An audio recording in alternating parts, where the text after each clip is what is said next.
Podemos dizer que o século XX caracteriza-se pela rapidez. Rapidez tecnológica, rapidez de informação, rapidez no dia a dia. Da invenção da válvula eletrônica em 1905 até o surgimento do primeiro computador em 1944, não se passaram mais que 40 anos.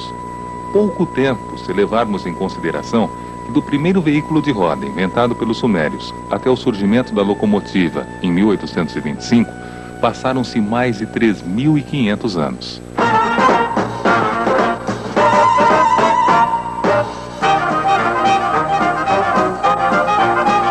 Um século que transforma o cinema dos irmãos Lumière em cinema de terceira dimensão. E a TV e o computador levam-nos às viagens alucinantes da realidade virtual.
Volume 9. A Primeira Grande Guerra e a Revolução Russa.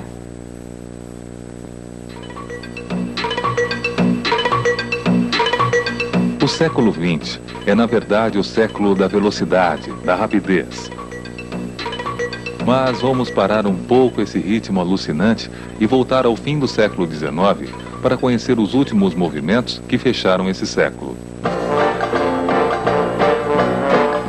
Como dissemos no volume anterior, na Revolução Industrial, uma grande parcela de trabalhadores do campo migrou para as cidades, fugindo do desemprego nas áreas rurais. Surgem então duas classes sociais: a burguesia, detentora dos meios de produção, e o proletariado, que iria vender sua força de trabalho em troca de salários. Porém, com a abundância de mão de obra, esses trabalhadores tinham que se sujeitar a abusos da burguesia, como baixos salários, jornadas diárias que duravam de 14 a 16 horas, péssimas condições de trabalho e nenhum direito de reclamações. Não tinham assistência médica e, se adoeciam, eram substituídos sumariamente. Tanto na Inglaterra quanto nos outros países em que se formaram as sociedades industriais, as precárias condições de sobrevivência levaram a massa proletária a contrair epidemias de cólera, malária e tifo. Essa situação fez com que uma parcela do operariado tentasse se organizar e conquistar melhores condições de trabalho e de vida. Após muitos anos de tentativas, somente na segunda metade do século XIX, os sindicatos passaram a influir na sociedade, conseguindo algumas leis trabalhistas com o apoio do Estado. Alguns pensadores europeus, levando em consideração esses conflitos sociais, criaram novas doutrinas para reorganizar a sociedade e a economia. O socialismo utópico de Saint-Simon, Fourier e Robert Owen, o socialismo cristão do Papa Leão XIII e o socialismo científico de Marx e Engels, que mais tarde iria influenciar os revolucionários russos em 1917. Todas buscavam uma sociedade ideal, assegurando a paz, a dignidade e o bem-estar dos trabalhadores.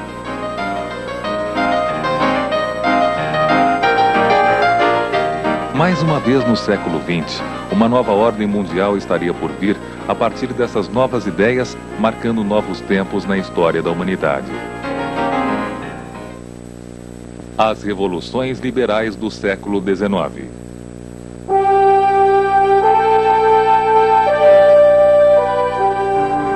Depois do governo do imperador Napoleão, o trono francês foi novamente ocupado por um membro da família Bourbon, o rei Luís XVIII. Governando com moderação e apoiado pela burguesia, tinha uma política liberal. Após sua morte, porém, em 1824, sobe ao trono Carlos X, que fazia parte do grupo dos ultra-realistas, ou seja, daqueles que queriam a volta do absolutismo. Assim, Carlos X baixa decretos dissolvendo a Câmara, que era liberal, tira o direito de voto da classe média, acaba com a liberdade de imprensa e beneficia a nobreza com diversos privilégios.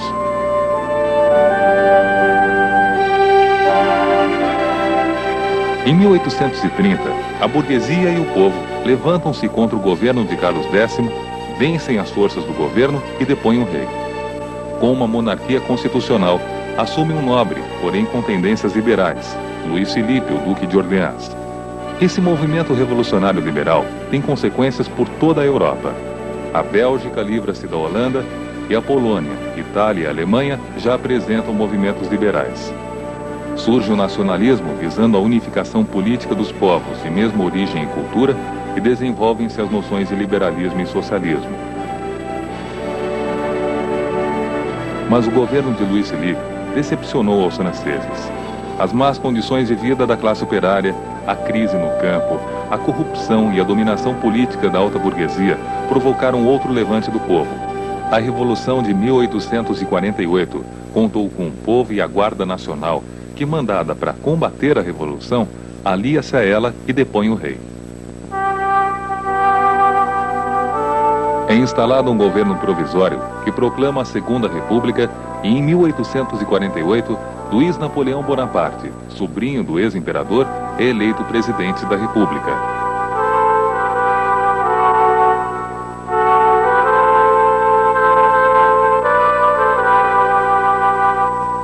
Em 1852, com um golpe de Estado chamado de 18 Brumário de Luís Napoleão, ele torna-se o imperador Napoleão III e instala o Segundo Império na França, que duraria até o ano de 1870. O conservadorismo político reinante na Europa teria seu declínio a partir das revoluções liberais de 1848. Na Áustria, o príncipe Metternich é derrubado, e na Itália e Alemanha, movimentos nacionalistas unificam esses dois países, tornando-os nações soberanas. Desde o Congresso de Viena, esses dois países estavam divididos em estados. Na Itália, somente os reinos da Sardenha e Piemonte eram independentes. Veneza e Lombardia estavam sob domínio austríaco. Parma, Módena e Toscana eram governadas pelos Habsburgos.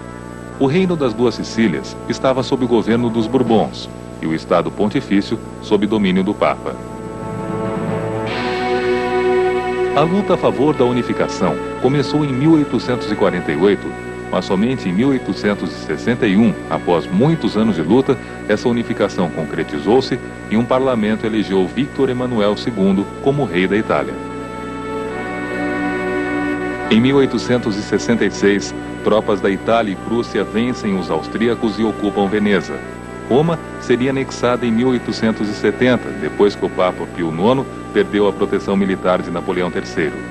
O Papa, apesar de receber o Estado do Vaticano, não reconhece a anexação de Roma e opta por um encarceramento voluntário, declarando-se prisioneiro. Somente em 1929, essa questão seria resolvida com a assinatura do Acordo de Latrão, que criava o Estado independente do Vaticano. Já a unificação alemã aconteceu sob o comando do então chanceler da Prússia, Otto von Bismarck. Apesar de haver levantes desde 1848, Bismarck seria indicado para o cargo em 1862. Para despertar o nacionalismo do povo alemão, em 1866 declara a guerra à Áustria. A guerra austro-prussiana teve vitória da Prússia e de sua aliada, a Itália, que finalmente anexou Veneza ao seu território.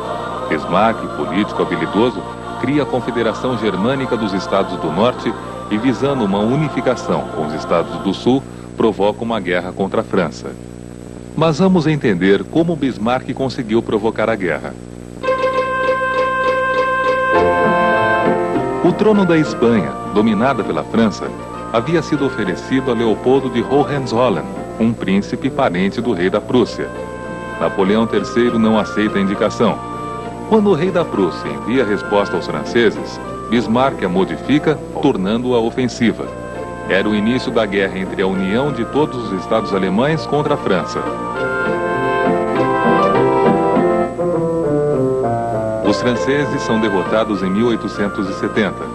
Era o fim do Segundo Império Francês e em 1871 o exército alemão invade a França, coroando Guilherme I como Kaiser do Segundo Reich alemão.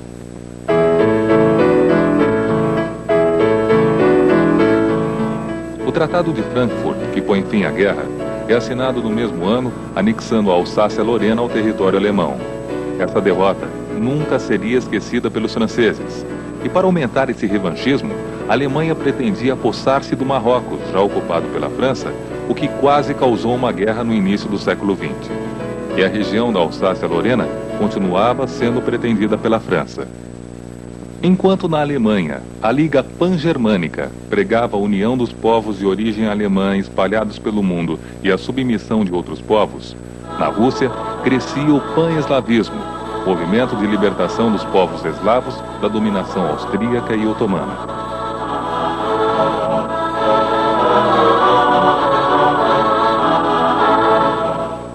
Choques de interesses imperialistas entre Alemanha, Rússia, Inglaterra e Áustria denunciavam que seria o mais violento conflito acontecido até então, a Primeira Grande Guerra Mundial.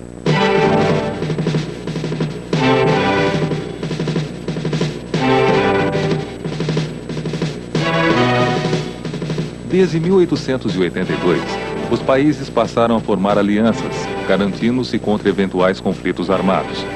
No início do século, duas alianças já estavam formadas. A Tríplice Aliança, com a Alemanha, Áustria e Itália, e a Tríplice Entente, com a Inglaterra, França e Rússia.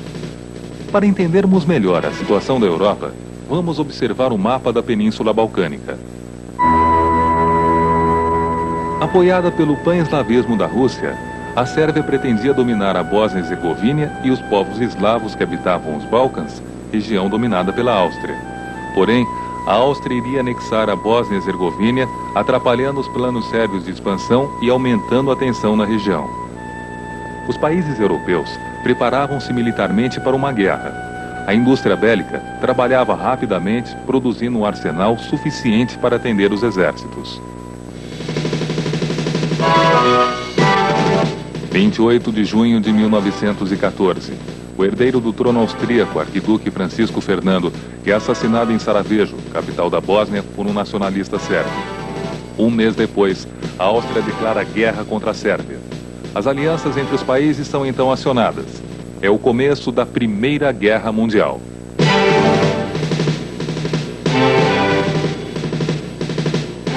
No dia 1º de agosto, a Alemanha declara guerra à Rússia.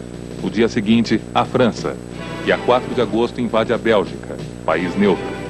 Em 5 de agosto, a Inglaterra declara guerra à Alemanha. Embora a Alemanha tentasse tomar a França, os aliados conseguem manter suas posições, o que fazia do conflito uma guerra de trincheiras, em que ninguém recuava ou avançava. Em 1915, a Tríplice Entente foi reforçada pela Itália, ex-aliada da Alemanha e da Áustria. A Rússia resolve sair da guerra em 1917, ano da Revolução Russa, que veremos com detalhes ainda nesse volume. E nesse mesmo ano, os Estados Unidos entram na guerra com tropas bem treinadas e com grande quantidade de armas e munições, depois de terem seus navios afundados por submarinos alemães. E isso iria mudar a guerra. As vitórias da Tríplice Entente fazem com que os países aliados da Alemanha comecem a se render. Na Alemanha, o Kaiser Guilherme II é deposto e é proclamada a República de Weimar. Em 11 de novembro de 1918, os alemães depõem as armas e acabam se rendendo. Em 1919, é assinado o Tratado de Versalhes, acabando de vez com a Primeira Grande Guerra. Esse tratado determinava que a Alemanha deveria pagar indenização de guerra aos vencedores e ficaria proibida de formar um grande exército, além de manter e fabricar armas. Teria ainda de entregar a Alsácia-Lorena e a exploração do carvão de Sarre para a França. Além disso, a Alemanha teria de entregar seus navios mercantes, submarinos, carvão, máquinas, materiais para a reconstrução da Europa e uma parte de sua criação de gado. Essa derrota humilhante iria permanecer viva no povo alemão durante anos, sendo um dos fatores que causariam a Segunda Grande Guerra Mundial.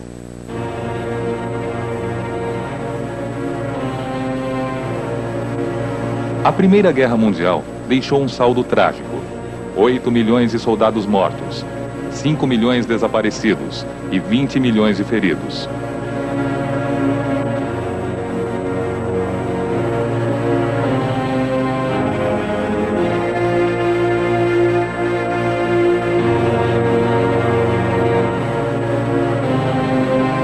Os massacres, a fome, as epidemias mataram 9 milhões de civis. Em 1919, é criada a Liga das Nações, com sede em Genebra, na Suíça, com a finalidade de manter a paz mundial. Porém, ela não conseguiria exercer seu papel e, com o passar dos anos, novos e arrasadores conflitos marcariam a história da humanidade.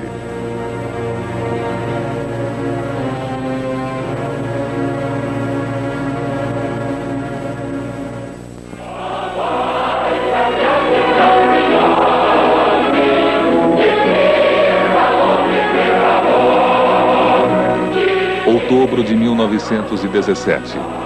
Milícias populares, proletariado e soldados marcham em Moscou, marcando uma nova etapa no panorama político mundial, dividido agora em dois blocos: capitalista e socialista. O absolutismo monárquico dos czares do século XIX fez com que a Rússia entrasse no século XX numa grande crise econômica. A pobreza e a miséria nas cidades, onde o processo de industrialização só começou em 1881, e o regime semifeudal no campo, faziam com que o socialismo científico de Marx e Engels crescesse entre o proletariado. O governo do czar Nicolau II é marcado pelo autoritarismo, com o controle da imprensa, da educação, dos tribunais de justiça e a perseguição aos partidos políticos pela polícia política. Em 1903, o Partido Social Democrata, liderado por Lenin e Plekhanov, divide-se em dois grupos: os mencheviques, que acreditavam poder chegar ao poder pelas eleições, sendo um partido moderado, e os bolcheviques, liderados por Lenin, que defendiam a posição de que só a luta armada colocaria os operários no poder. A derrota russa na guerra contra o Japão agravou ainda mais a situação do país, o que fez com que os operários, camponeses e soldados formassem comitês, chamados de sovietes, que iriam liderar manifestações por todo o país. Essas manifestações seriam sufocadas pelo czar. A entrada do país na Primeira Guerra Mundial iria transformar o despreparado exército russo num exército de desempregados, com aumento da inflação, falta de alimentos e alta do custo de vida. Os bem armados e preparados exércitos alemães derrotavam os exércitos russos, matando milhões de soldados. A situação social e política do país deixava os russos revoltados, e em março de 1917, o movimento revolucionário explode, forçando Nicolau II a abdicar e instalando um governo provisório conduzido pelos mencheviques. Como as mudanças exigidas pelos bolcheviques não são realizadas, as agitações camponesas e operárias continuam. E em outubro de 1917, sob a liderança de Lenin e Trotsky, os bolcheviques, os sovietes e o povo tomam o poder, instituindo um conselho de comissários do povo e elegendo Lenin como chefe de governo.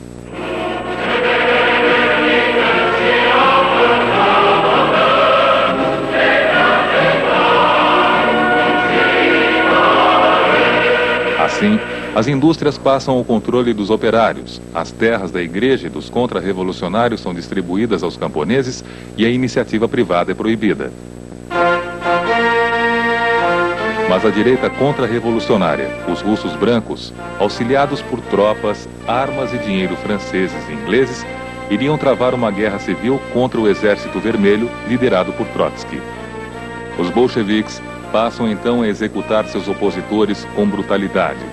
O czar e toda a família real são fuzilados e seus seguidores também são executados. Em 1919, as tropas de Trotsky vencem os exércitos brancos e em 1920, os ingleses e franceses desocupam a Rússia, um país destruído economicamente.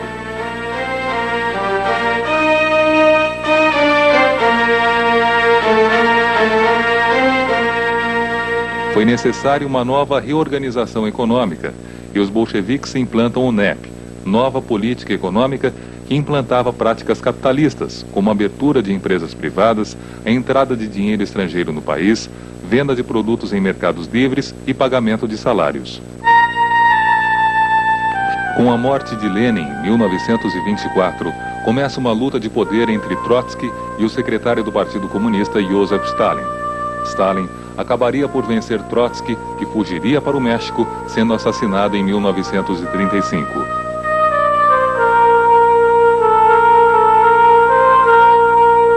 Com a consolidação da Revolução, outros estados iriam aderir ao socialismo, formando a maior nação do mundo em extensão territorial e contando com o sacrifício de seu povo para transformar a União das Repúblicas Socialistas Soviéticas num dos países mais desenvolvidos da história da humanidade.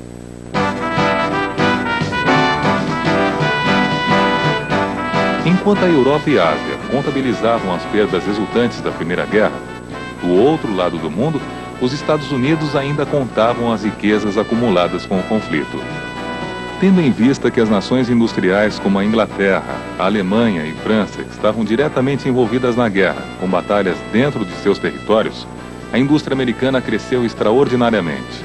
Os Estados Unidos tornaram-se os maiores fornecedores de material bélico, alimentos e dinheiro para os aliados, acumulando riquezas e sagrando-se como potência econômica. Terminada a guerra, os Estados Unidos continuaram a produzir freneticamente, buscando suprir a reconstrução dos países envolvidos no conflito. Porém, sem uma análise da situação mundial e um controle do que se produzia, acabou gerando uma crise de superprodução.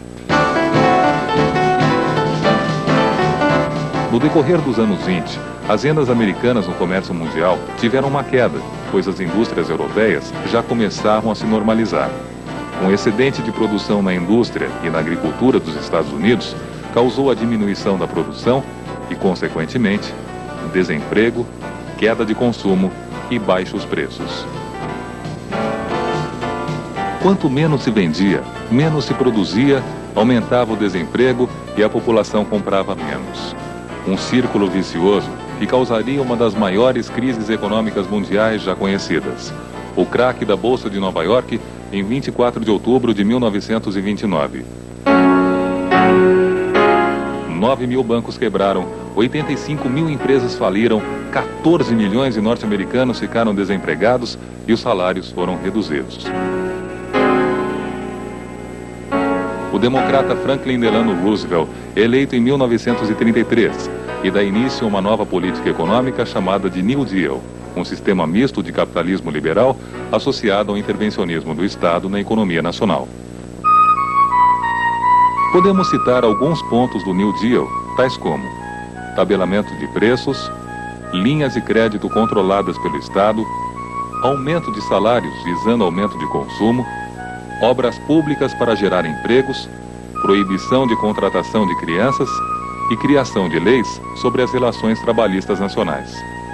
A Previdência Social e o salário-desemprego amenizaram a situação de muitos idosos, inválidos e desempregados. Com isso, apesar de receber críticas de que estava seguindo o modelo socialista russo, Roosevelt conseguiu recuperar a economia e a dignidade do povo norte-americano.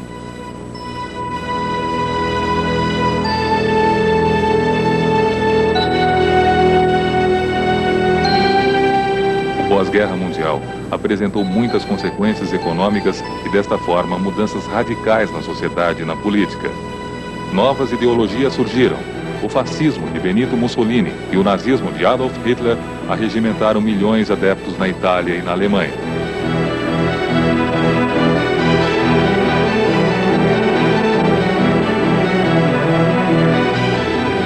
Os ditadores nazifascistas iriam em busca da dominação de outros povos e uma segunda grande guerra mundial seria inevitável.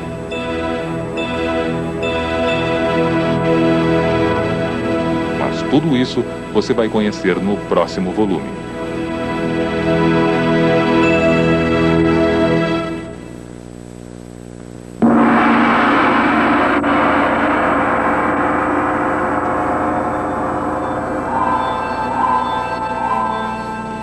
O fim do século XIX apresentou diversas revoluções na política e na sociedade, prenunciando o que seria o século XX.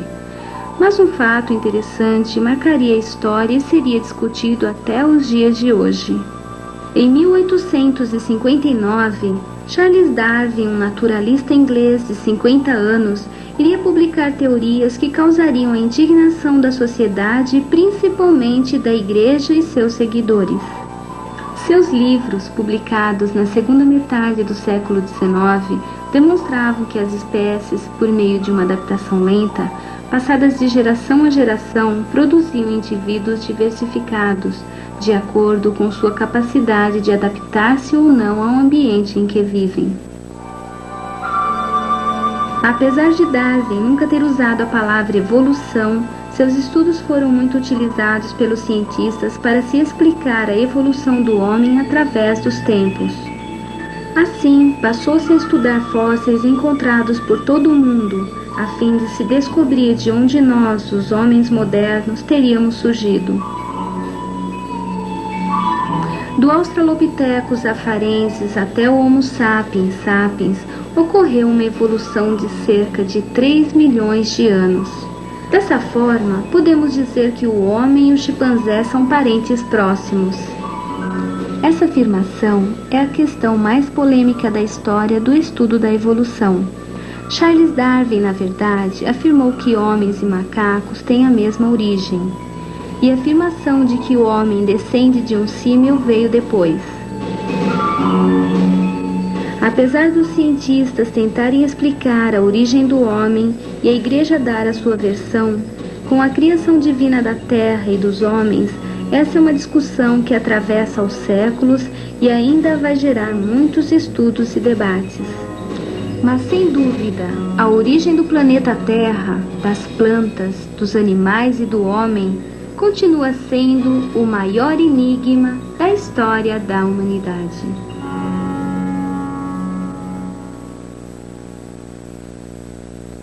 Resumindo, no século XIX, o proletariado passa a reivindicar seus direitos através dos sindicatos. Surgem novas doutrinas sociais de reorganização da sociedade, como o socialismo utópico, o socialismo cristão e o socialismo científico. Dentre os movimentos nacionalistas, podemos citar a unificação da Itália e da Alemanha no fim do século XIX. A Primeira Guerra Mundial durou de 1914 a 1918, mas a paz só foi firmada em 1919 com o Tratado de Versalhes. Formaram-se duas alianças: a Tríplice Aliança, formada por Alemanha, Áustria e Itália, e a Tríplice Entente, formada por Inglaterra, França e Rússia, sendo esta última vitoriosa. A Revolução Russa, em 1917, derruba o czar Nicolau II e instala o regime socialista no país. O craque da Bolsa de Nova York, em outubro de 1929, iria gerar uma crise econômica acentuada no mundo e nos Estados Unidos, e só seria superada com o plano New Deal do presidente Roosevelt.